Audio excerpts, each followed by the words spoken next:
Good evening, everybody, and welcome to the, what month are we even in? May Book Club, Free Press Book Club meeting for Once Removed with author Andrew Unger. We're super excited to have everybody here. I'll do my quick round of introductions.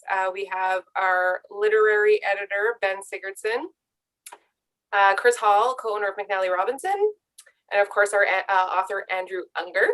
And my name is Erin Lamar. I'm your Free Press Book Club admin, and things are going to run as they always do. We're going to do a quick intro from Chris and then a reading from Andrew, and then we'll get right into the Q&A. We have a lot of really amazing questions to get to tonight, so I'm excited about that. And then I will hop on again at the end of the call to do some housekeeping, talk about the giveaway that we have with McNally Robinson to celebrate our first birthday, and talk about next month's pick. So with that, I will throw it over to Chris. Great. Thank you, Erin. Hello, everybody. So Canada has a long tradition of writers who poke fun at the foibles of small town citizens.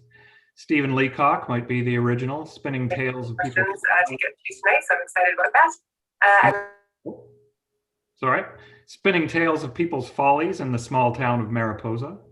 Then there's Stuart Mclean, whose Vinyl Cafe stories of Dave and Morley, strictly speaking set in Toronto, but still maintained a small town feel of ordinary people getting through embarrassing situations with grace and humor. Closer to home, we have Paul Hebert's novel Sarah Binks and Armin Weeb's The Salvation of Yash Siemens, Murder in Gutenthal, and Second Coming of Yash Spence. And into that august company enters Andrew Unger and Once Removed. In the small town of Edenfeld, Manitoba, reside a host of ordinary citizens leading the drama of everyday life. They may just know each other a little too well, but in the small town, neighbors are like family. Love them or not, you're stuck with them. So Mrs. Anns and Mrs. Friesen maintain a friendship in spite of constantly being annoyed with each other. Brenda from Loans rebels through her passionate need to get tattoos, but lessens the rebellion by sticking with images of church fathers. Katie is an underground feminist who must content herself with slipping her subversive ideas on notes placed underneath the windshields of cars she fills at her gas station job. And of course, Timothy, who can't bring himself to come out of the shadows of his ghostwriting career, but tries to maintain his precarious perch on the fence, keeping his membership with the local preservation society at the same time as the job he has with the town's parks and recreation department. Once Removed is a novel of gentle humor, playing up the tensions between the megalomaniac mayor, BLT Weens. What does BLT stand for anyway, Andrew? Driven to enter the modern world and folks interested in preserving the history of the town, represented ultimately in the house of his most famous former resident, author Elsie Dick. But this is life in a small town with its push and pull of the influence of the outside world and the wisdom of leaving in peace what isn't broken. So let's get to know these people better. Let's find out what BLT stands for. And to start that, I'll hand things over to Andrew Unger to read from Once Removed. All right, yeah, thanks. Thanks for having me on for the book club. And thanks for the introduction, Chris. I figured I'd read a section. I don't think I've read this publicly before. Well, I've never done any readings publicly. It's all been, electronic. But I don't think I've read this in one of them before because I always sort of hesitated to read anything in like the last half of the book because, you get spoilers or whatever. But I figured the book's been out for a while now, so I can read something from past page 200. So I'll read you the section where Timothy goes to the mall in the city, the unnamed city, but it's pretty obvious what city that is. It goes to the mall in the unnamed city to meet the long-lost Edenfeld literary icon Elsie Dick, or he's hoping to anyways. And he's heard that she hangs out at the mall food court. So I'll read this section here. The Snowview Mall food court was busy. I tried to find a good place to sit so I could scope things out and perhaps spot anyone who looked like they might be a long-lost Edenfeld literary icon. There weren't many seating options except for one table that I shared for a few minutes with a woman who was changing her baby's diaper. Someone had left a half-eaten plate of chili fries, and I was tempted by my ingrained notions of thrift and my desire to deviate from my diet of fried bologna to take a bite, but decided there were too many people around who might be witnesses. Instead, I just tossed it all into the nearby trash bin and wiped the remaining crumbs off the table with a napkin. Then I got in line to order my Kung Pao chicken. "I'll have a number 6, please," I said, "and a side of rice." At first, there was something wrong with the debit machine, so when I tried to pay, it kept rejecting my attempts. Embarrassed, I got out a credit card and then a second one, and finally, after none of these methods worked, I used up the cash from Mrs. Friesen. By that time, the table I'd cleared was occupied, so I looked around for someplace else to sit. I thought of asking an elderly couple whether I could join them at their table for 4, but decided against it after I saw them leaning in for a kiss. I didn't want to intrude. I stood around holding my tray until someone gripped me by the wrist. "Did you discard this woman's chili fries?" It was a security guard. He looked about 17 years old. "Oh, I didn't realize." I tried to explain the situation and how it really wasn't a situation at all, and that I'd be happy to purchase the offended party another order of chili fries.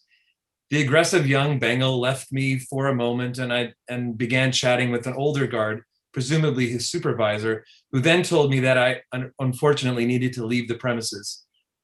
A few people put down their pizza slices and turned in our direction. I didn't want to be manhandled or escorted from the building, so I told them I was leaving and never coming back.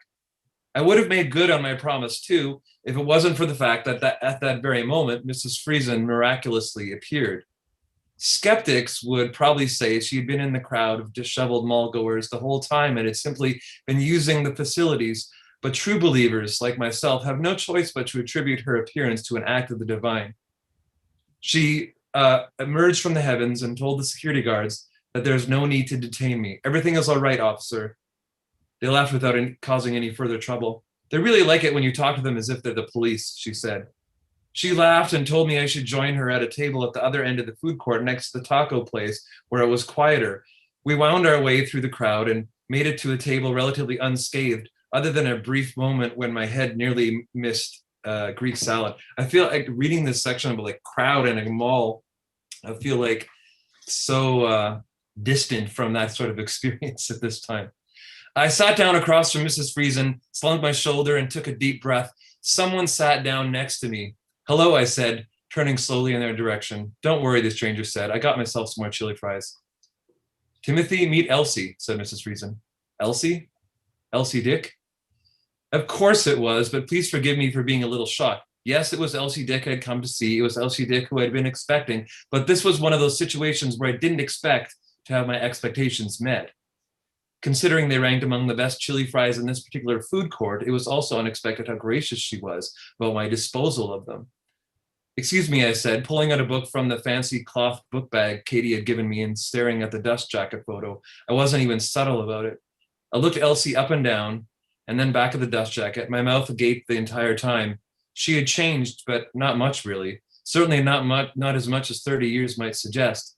She had pepper-colored hair and glasses hanging from her neck over a bright blouse that never would have been allowed in Edenfeld back in the 90s. I shook her hand as if to test that it wasn't a mirage. This was the very same hand that wrote scandalous quotations from a Mennonite diary, the very same hand that wrote Pilgrim at Edenfeld Creek and A Doll's House Barn and all the rest. I told her I'd never wash it again, and she laughed and laughed as if no one had ever made such a clever comment to her before, although they most certainly had. "It's an honor to meet you," I said. "I can't believe it's you." "You want to check the spear wound in my side?" she asked. I said that wouldn't be necessary. "We were wondering when you were going to show up," said Mrs. Friesen. She said they'd been on the lookout for me. She said that she'd been meeting Elsie at the mall every Sunday for years. I slammed back half a cup of tap water, then came out a nervous barrage of questions. Was she working on anything new? Where did she get the inspiration for the enigmatic plumber and a piece of my Kung Pao chicken? It was quite the honor. "Why do you think I come here?" she asked. I didn't want to say what I really thought, that she was down and out, that she had no other place to go, that maybe going to some tasteless suburban mall every weekend was the one glimmer of excitement she had in a life that had been all but obliterated by the actions of Edenfeld's fanatical mayor. "I really can't imagine," she said. "I come here," Elsie said, "for the same reason you go to Ernie's." I was shocked that she knew about that. Mrs. Friesen smiled at me. "To observe," Elsie continues. "It's as simple as that. If you really want to know what city life is like, just look around you. This is a great place for any writer. There are potential characters everywhere." She leaned in, the glasses around her neck dangling dangerously close to my kung pao. I hear they put stale bread on your doorstep, she said. I swallowed hard and said that they had. Same old tactics, said Elsie, shaking her head. Well, you know that if they do that, Timothy, it means you really do have to publish your book now. I looked at her and took a breath, hoping she was kidding. But they ruined your life, I said. I repeated what I'd heard about BLT and the health inspector and the mass poisoning and how they never had allowed her to set foot in town again. I said I really didn't want that to happen to me. Elsie laughed. Those are just the stories he tells. That man is not nearly as powerful as he claims to be, said Elsie. He's just the little man behind the curtain, said Mrs. Friesen. He's the Wizard of Oz. I'd never really thought of him like that before. It was probably the sort of thing that occurred to Katie and maybe Randall on occasion. But when your very livelihood is being stripped from you, the man behind it all hardly seems benign. He's more like the Wicked Witch of the East, I said. Elsie Dick reminded me that the Wicked Witch was crushed by a house. I'll leave it there. That's great. That's a great passage too. I love that passage. And congratulations on the book. And congratulations, by the way, also on the Manitoba Book Award for Best First Book. That must have been so exciting for you. Yeah, it was really. I found out while I'm a teacher and I was at school and I got all these like text messages that I couldn't check because it's a bad example to the students to look at your phone during class. So I waited for lunch and then I found out I was a little emotional. I had to sort of compose myself before going back to class. That's incredible. So how you're a teacher and you're not in lockdown right now, is that correct? Like in terms of teaching? Correct. Yeah, no, we're doing in-person classes. Okay, and how's that going for you? I mean, we've done like a few different, schedules. So but we've adapted and the students have adapted, and I think we're just trying to make it to the end of the school year. Yeah, I think everyone is. I mean, I've got a couple kids who are doing remote learning, obviously, and we're all just sort of like, doesn't even matter which way they go, lockdown, no lockdown, whatever. Just looking forward to summertime and having it all be over. Anyway, so kudos to you for sort of holding that down and doing the Daily Bonnet and like this fantastic book and stuff. I don't even know where to start. Do you want to talk a little bit about how this book came to be? And because I have questions about Daily Bonnet and stuff like that too, as I'm sure a lot of people do have as well. But maybe we can talk a little bit about the book first. Sure. Over here. Where it came to be, well, I started working on the book before I'd even started the Daily Bonnet, so it's that old.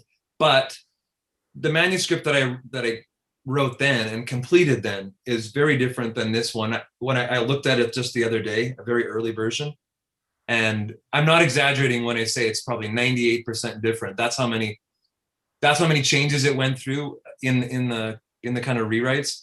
And so I think when I stumbled on, I think when I sort of decided that I wanted to write about this idea of a community losing its culture, losing its history, losing its heritage, and there might be some good things. It's good that some things are lost or some traditions are discarded, but at the same time, there's also some sense of loss, and there's some things, maybe traditions that don't need to be discarded. So I guess when I decided I wanted to explore that, is when the book really sort of came to life and became something different than it was, earlier. Mm-hmm. And so once you had sort of the general ideas to what you wanted to do, what was that process? What was that process like once you sort of had you sort of discarded, some of the whether they be false starts or just like different avenues that you didn't end up going down? I think it was just a process of changing one section, and then I don't know if I can give you a really good answer to that. Other than that, I think it was just a process of bit by bit, piece by piece, chipping away at what was there and adding new stuff, and eventually it's like Frankenstein's monster or something. Did the characters change and develop as you went through that process? Did you get to know them better and better? Yeah, I mean, I think there's a few characters that were there from the beginning, but yeah, the characters definitely became more fuller characters with nuances and less caricature, I guess, flawed. Well, they're all pretty flawed, but maybe, have some, actually maybe it was, kind of the opposite. Instead of adding the flaws, I was probably adding like, they're all like extremely flawed. I was adding some like elements of likability or Yeah. good aspects, or I think Yeah, that was like like virtues or whatever, like Yeah. the positive things about them. And that's one thing that I found, that like even the characters that sort of just appear for a brief moment, you really do get this feeling of this feeling of what they're like as people and how they operate, how they move within their world in Edenfeld and in that small sort of circle around it. I have a lot of questions about sort of how close some of the things sort of cut to your real life. I think that's probably a question or type of question you've had many times before, but I think it's probably a natural one for a lot of people who they read a book about a youngish guy sort of in a smaller sort of a Mennonite town or whatever, and then they see it's coming from a guy like you, and they wonder how close a lot of these things cut to the bone. Someone asked whether you did any ghost writing. Well, and someone else asked, my question is if this book, is it all autobiographical, or if it's, and I would sort of add to that, sort of the old adage of write what you know or whatever. I mean, you're probably the Elsie Dick of your community, and that you probably do go around, and you don't go to the mall, but maybe you seem like you have a very keen sense of observation of the people around you. Yeah, I once wrote a Daily Bonnet article with the headline, I forget the exact headline now, but it's something like Mennonite man writes autobiography and calls it a novel or something. I forget what the exact headline was. And that's, sort of a cliche and a stereotype, but there's some element of truth. I would not call this autobiographical, but did I do any ghostwriting? Yes, I did, but it wasn't this type of ghostwriting that is described here. It was, over the internet for people in the U.S. So it wasn't this kind of ghostwriting at all. But probably that experience, and that was many years ago, did kind of make me think about, a ghostwriter as a character. But then I thought, okay, well, if they were living in a small Mennonite town, what kind of ghostwriter would they be? Okay, well, they would probably be writing these like family history books and genealogy books, and which are very popular in southern Manitoba and probably other places too. And so that's kind of where that character, came from. So there are elements of autobiography, but and people that know my wife always say like, oh, Katie is, they assume that Katie is my wife, and Erin, my wife, not the Erin in the pre-press here. She always says that. Thanks for that clarification. I just wanted to clarify. Yes, thank you for that. People always say, "Oh, Katie is just like Katie is Katie just like Erin?" And I'm like, well, you'll have to ask Erin, but the answer is probably no. But I think it's more observing people than writing autobiographically. There's little elements of autobiography probably in all the characters, not just Timothy, for example. But I do really think it has that in common with the Daily Bonnet, in that it's based on observation of people. Sure. Yeah. No, that makes a ton of sense, and I think I think Elsie is right in going to the mall and observing people. I mean, you see all facets of people, and it's if you aren't sort of like going to the town coffee shop or diner or whatever and watching people interact, it's as good a place as any. We did have a question actually from Wendy, who says, I live in the greater Toronto area, so reading your novel is a real education for me about small town Manitoba and Mennonite traditions. Have you received any feedback, good, bad, or otherwise, from members of the Mennonite community? I mean, the people, I suppose it's one of those things where people are going to come up to you on the street 6 feet away. But if people are going to come up to you on the street and talk to you about your book, they're probably going to say positive things. If they're bothering to actually talk to you on the street. So I've heard entirely, positive things from Mennonites, or, I mean, I live in Steinbach, so, but I'm sure that there are elements of it that probably ruffled people's feathers, but it's not, I wouldn't say that I pushed it too far in that direction. I think it's like you said, a gentle humor, because there's an affection, and I mean, I live here, and I like, there's lots of things about Steinbach that I like, so, I like Southern Manitoba, and I identify as Mennonite. So, yeah,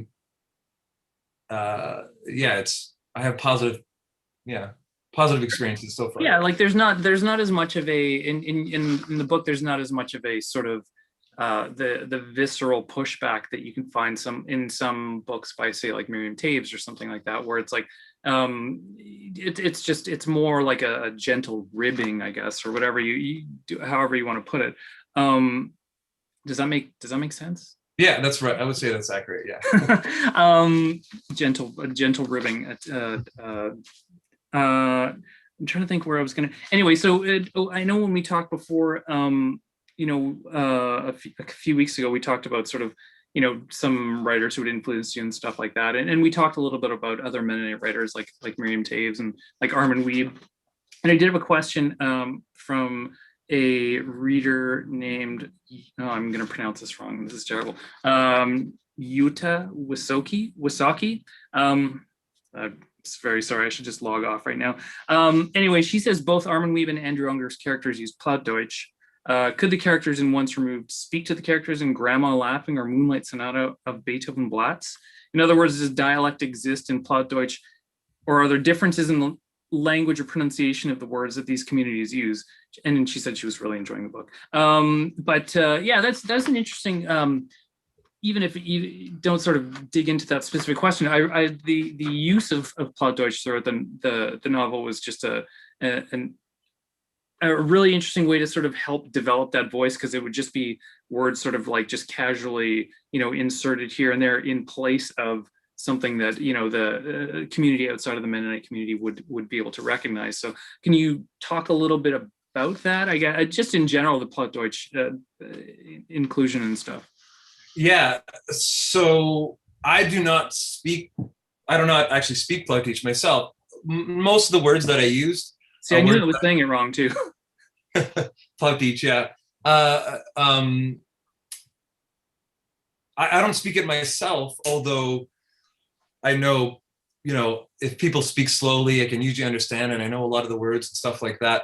But I try to use it in context where a non-Plattdeutsch speaker would understand it from the context, even if they could get what it is, even if it wasn't necessary for understanding or like an educated guess, even, or something like that, right? Yeah, exactly. Yeah. As to whether the characters in Once Removed could speak to the characters in Armin Wiebe's books, I think Armin Wiebe once said that his version, and I hope I'm not misquoting him, but his kind of version of Plattdeutsch was almost like his own kind of version of it. There's a lot of slang that he kind of invented, and I hope I'm not getting that wrong. So they might have some trouble speaking. But the other thing is that I think that the generation of people that Armin Wiebe is writing about, because Salvation of Jos Siemens was written in the 80s, but as far as I can tell, it's set even decades before that. And this is set, Once Removed is set now-ish, and they even talk about how they're losing their language. Mm-hmm. And I even noticed that here, just in Southern Manitoba and Steinbach, compared to when I was a kid, how often do you hear Plattdeutsch? Rarely. Where when I was a kid, you heard it all the time. So, and that sort of finds its way into the novel. So I think maybe they would actually have trouble. They would probably have trouble communicating. Well, and that sort of ties into the idea of progress versus preservation, right? I mean, you're talking about a language within a culture, but also, in the book you're talking about, the demolishing of house barns for strip malls or whatever. And I did have one question about that from just says Bev. I'm not sure if Bev has a last name, but we'll assume she does, and it's not here. She's not a resident of Steinbach, but she's well acquainted with the town. This week I read the town acquired yet another residential property on Hanover Street. This is digging down into like local politics, about which I know nothing. So, and no offense. Another residential property on Hanover Street, saying it was part of the long-term planning for redevelopment, and praised the foresight of previous councils who have been slowly buying up the street over the last 25 years. And in brackets, and yes, they even replaced a sound house with an empty lot at the corner of what used to be Lumber Avenue. And she says, I, of course, couldn't help but thinking of your book. Even though it's written as fiction, are you concerned about the path your town is taking into the future? In terms of historic buildings in Steinbach, they're mostly all gone already. So I'm not sure, I mean, not entirely, but mostly if my concern is preservation of history, which I am interested in that and concerned about that, I would say that that's over already.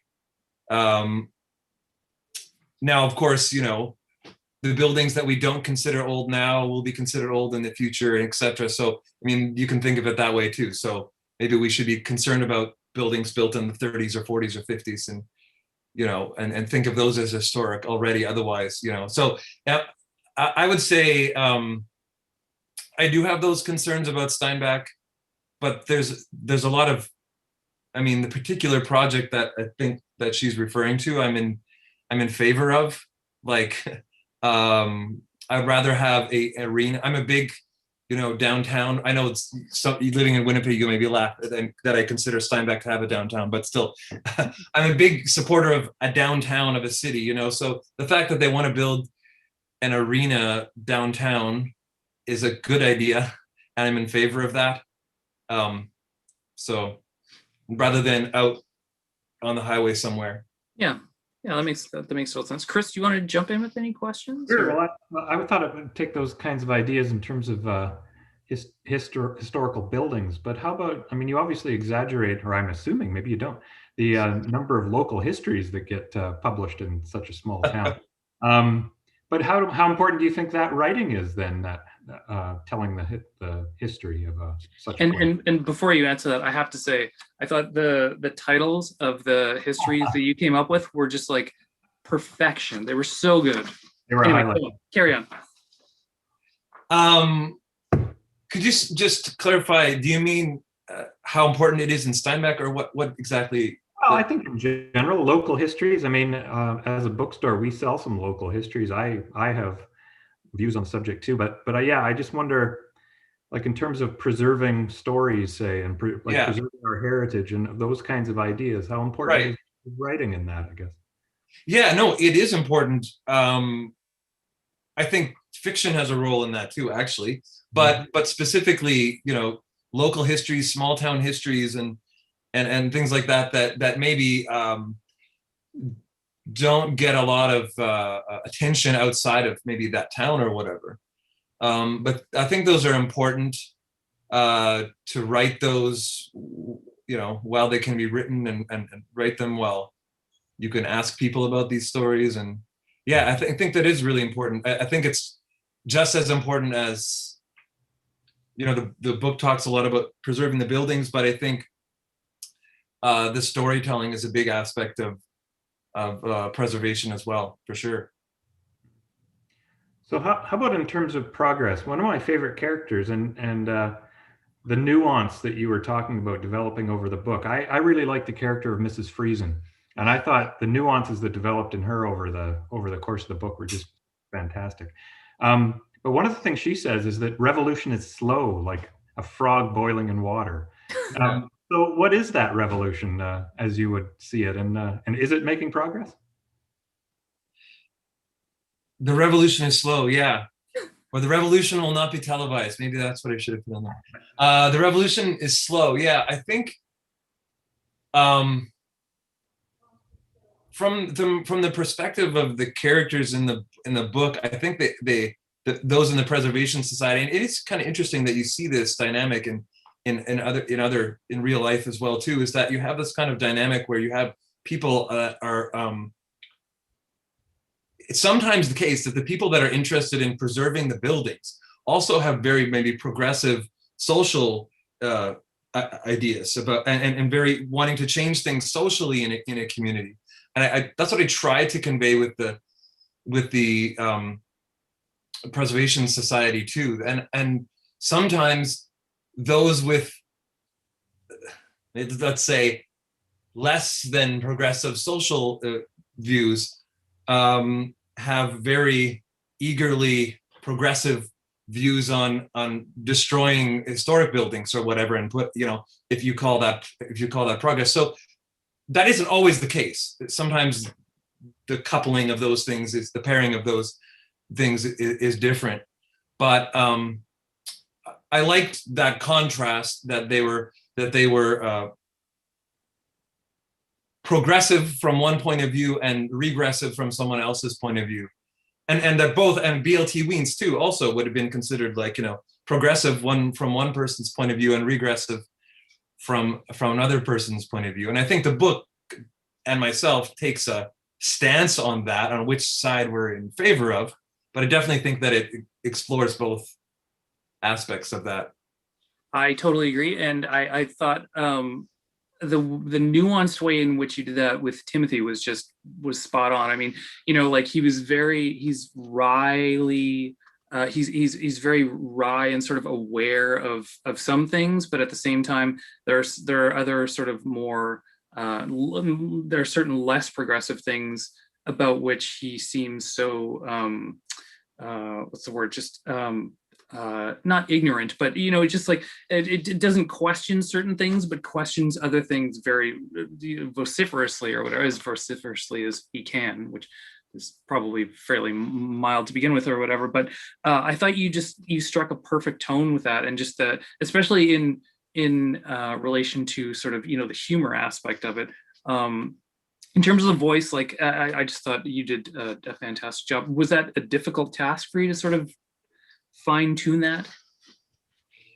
Yeah, it was definitely something I thought about, getting that right, and not only internally within Timothy as a character, but also having other characters represent maybe more, like for example, Katie being much more progressive and risk taking, and not so interested in the boiling frog, and more revolutionary than even Mrs. Friesen, right?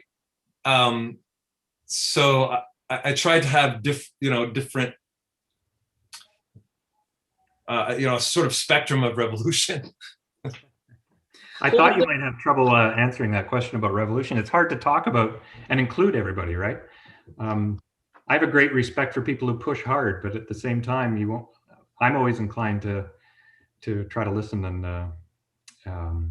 and sometimes I'm in favor of, often I'm in favor of the revolution, but yeah. Yeah, no, I totally agree. And Timothy is here's a question that sort of ties in from a reader, from Suzanne Bell. Timothy is so painfully unsure of himself and his skills as a writer. I don't think he would have ever finished his book without the help of Katie. Do you find a common trait among writers? And I would also sort of add on to that question, do you find that in yourself, and sort of, I mean, we should touch on the Daily Bonnet at some point, because your output is so consistent and so great on that. But talking about Timothy in particular, I guess right now, and yourself as a novelist, let's say, instead of as the Daily Bonnet writer. Yeah, he's that aspect of Timothy is probably taking some. Sure, it's taking some of my own insecurities and exaggerating them. I'm not as insecure or passive as he is, but I think every writer, or even other people in other artistic fields or whatever, has some level of is this any good? I don't know. I put this out there and I don't know if it's any good. And like literally, you mentioned the Daily Bonnet. and there's a difference there. You know, when you're writing the Daily Bonnet, you can immediately see people's reaction. And if that's your measure of success, is how people react to it, which I'm not saying it necessarily is, but then you can immediately get that immediate response. When you're writing a book, you work on it for years and you don't really know, you have no idea how, you hope people are going to appreciate it, that it'll resonate with people, but you don't necessarily know how people are going to react. And so I think it's only natural that there's some nervousness about that. Yeah, that's totally fair. Okay, well, let's just touch on the Daily Bonnet just for a couple minutes. So it is daily, is that right? I follow it, but sometimes Yeah. it gets lost in, like amongst Yeah. and stuff like that.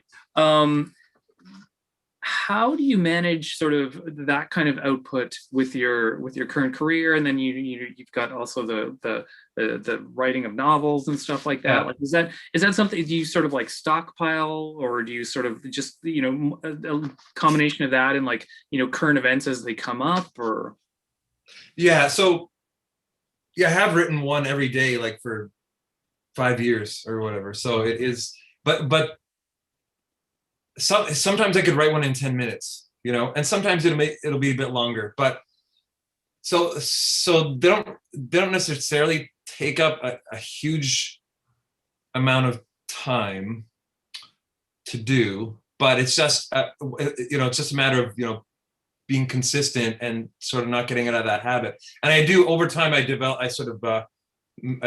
develop a stockpile of 2 months worth of, because I never wanted to, that sort of takes away the pressure of feeling like I have to write something for tomorrow. If I have like a 2 months worth sitting there ready to go, and then when things happen in the news that I'm referring to, specific news items, then of course I'll write that and publish it the next day or whatever. But I think this is just, I think it would probably be, because I enjoy it, it doesn't feel like a chore, and it doesn't really matter to me how much time it takes. I enjoy doing it, and working on the book as well too. It's just,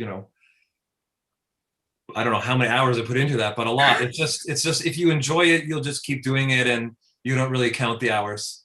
Is it good practice? Is it good practice for other writing you want to do? Does it allow you to experiment or things like that? Yeah, it definitely, it keeps me writing every day. So that's a good, habit to be in. And it has me observing every day. Like, not that I'm like Timothy and sitting somewhere and watching people, but just, you just like pick up things. Oh, someone mentions this, someone mentions that. Okay, I haven't written a Daily Bonnet about that, and it just goes onto a list, right? Mm-hmm. And so I do think that the use of detail in the novel, and like that come from observation, I think benefited from the fact that I was already kind of using that kind of observational humor, if you want to call it that, in the Daily Bonnet. That's great. And I mean, like, when you were writing the novel, would you sort of like set aside some time to work on that, and then set aside some time to do Daily Bonnet stuff as well as doing school stuff? Yeah, I wouldn't say I had sort of a strict schedule. The Daily Bonnet stuff I pretty much would have to do every day, and but if I was working on the novel, I would sometimes, I'd work for hours on end. But then sometimes, when it was with the editor, I wouldn't work on it for months, and then I could sort of get ahead on the Daily Bonnet. And then the school stuff, well, that's teaching high school English. That's a lot of work too. Yeah, no kidding. I can imagine. Geez, I mean, you talked about Armin Wiebe. You talked when we talked before, you talked a bit about Miriam Toews and how they both use humor in various capacities, and narrative voice and writerly styles and stuff like that. And we talked about a couple other people. I think Dave Eggers you mentioned.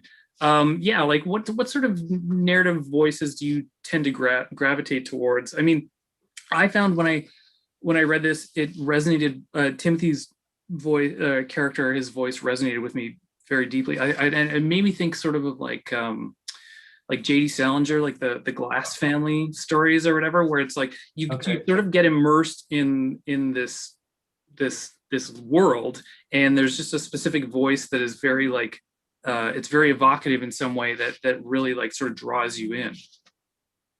Yeah, I've not read those J.D. Salinger. What did you say though? Okay. Well, like I've read story, Catcher in the Rye, of course, but sort of Yeah. like all the other ones other than Catcher in the Rye, or a lot of them are narrated by this one family or whatever. Okay. But anyway, it's neither here nor there. yeah. But I think in the fiction that I like to read, I've always gravitated towards books that have that strong voice. I like that, and even like the first person. I think I think all of Miriam Toews' books are written in the first person, if I'm not mistaken. And I sort of Hang on, I have a bunch of them right here. I'll just go through them each, and I can tell you. And I think that's just sort of my natural style as well too. And I think because you're able to create that very, very personal voice through which you can explore almost anything, even towns, communities, and cultures that other people might be unfamiliar with. And if the voice is strong enough, you can carry the readers with you, no matter how strange or how unfamiliar they are with the exact nuances of the culture that you're talking about. Yeah, gotcha. Well, I just got a quick message over here from Erin and giving me like sort of a preliminary sort of like wrap it up. But we did have a question. She said, no, didn't say the name, but if you had any thought in mind about the size of Edenfeld population wise, like I would imagine it would be sort of on par with Steinbach. I think at one point, don't they, the BLT reveals the Newtown sign. Oh, that's right. Has a clock. And so it's, yeah. It's maybe what it's smaller than Steinbach. I mean, because Steinbach is rapidly growing, right? So maybe when I started the book, it was the size of Steinbach, and now Steinbach has grown so much. I forgot about the clock at the unveiling. That was a great scene. Okay, and I know that when we spoke a few weeks ago, you said I asked you a little bit about what you were working on. You said you're still working on the Daily Bonnet. You're working on another novel. Would you ever sort of consider some sort of tiptoeing back into the world of Edenfeld, like some sort of follow-up novel focused on BLT, maybe the Elsie Dick story, maybe Randall and Brenda, formerly from Lone, sort of winging it in Russia or something like that? I've thought about that, and it's definitely a possibility. You could become like the Margaret Lawrence of Steinbach. I know. Yeah, I'm sort of hesitant to want to write an exact sequel, but I might change my mind about that. I don't know. I think not necessarily a sequel, but maybe a spin-off. Maybe you could do a prequel. You could do the Elsie Dick years, Yeah, that might be interesting. Yeah. You're over out of town. There's other characters I want to explore, but I would say they're kind of in the same,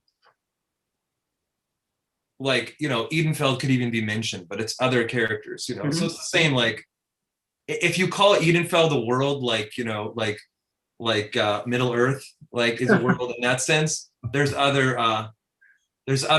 stories to explore in Middle Earth. So you're telling me there's going to be a crossover? Yeah. No, but yeah, that's right. The Hobbit of Edenfeld.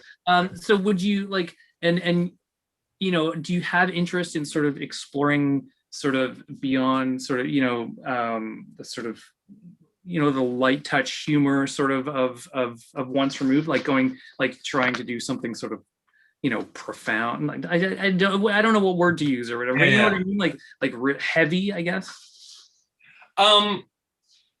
Heavier, maybe. Yeah. But I think humor is just sort of part of the way that I communicate, and there'll always be that element there. But I think it can be heavier than this for sure. Yeah. We didn't really get to touch on food at all.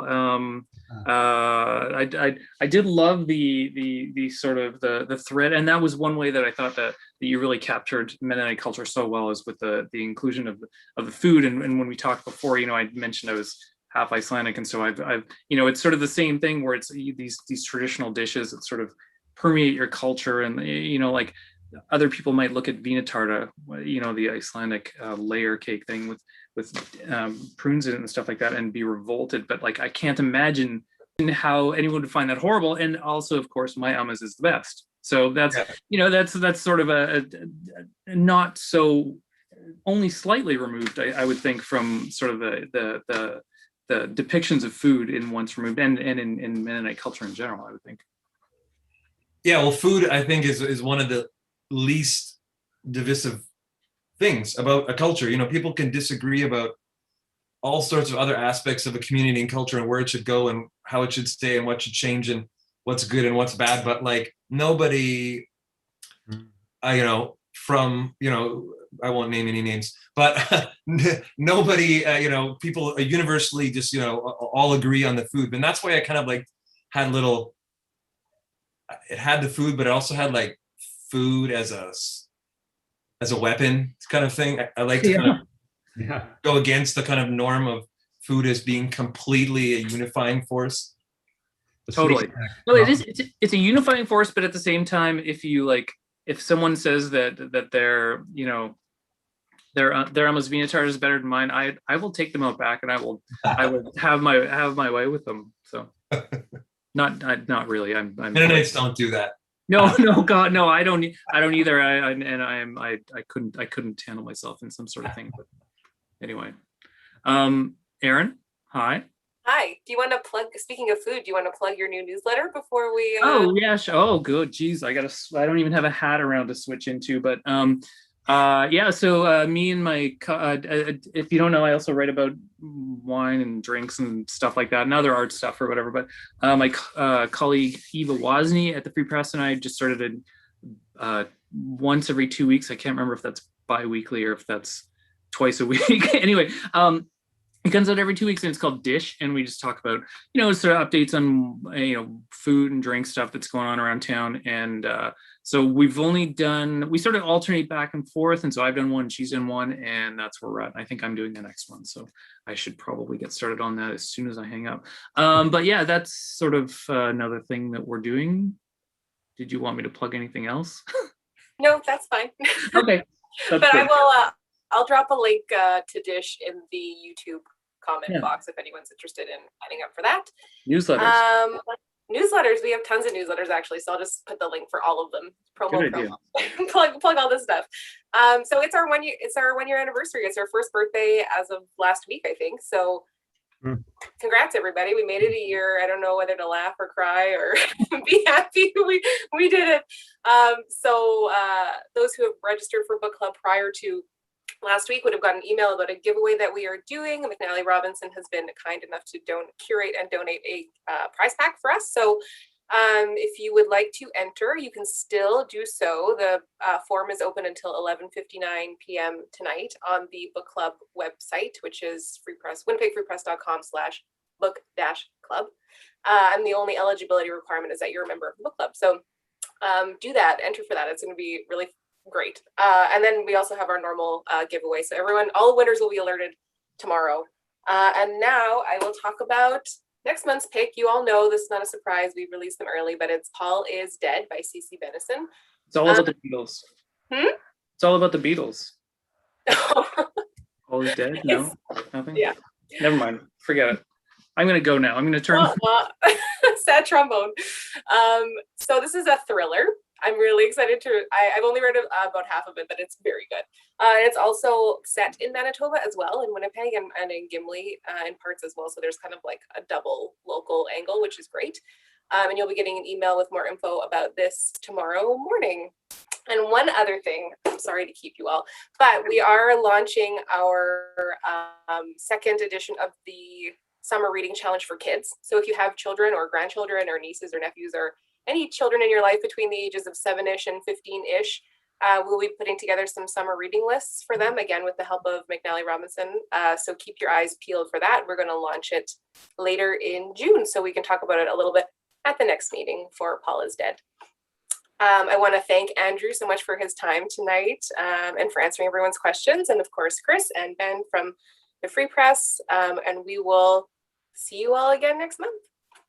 Thanks very much, Andrew. That was fantastic. I love the book. So.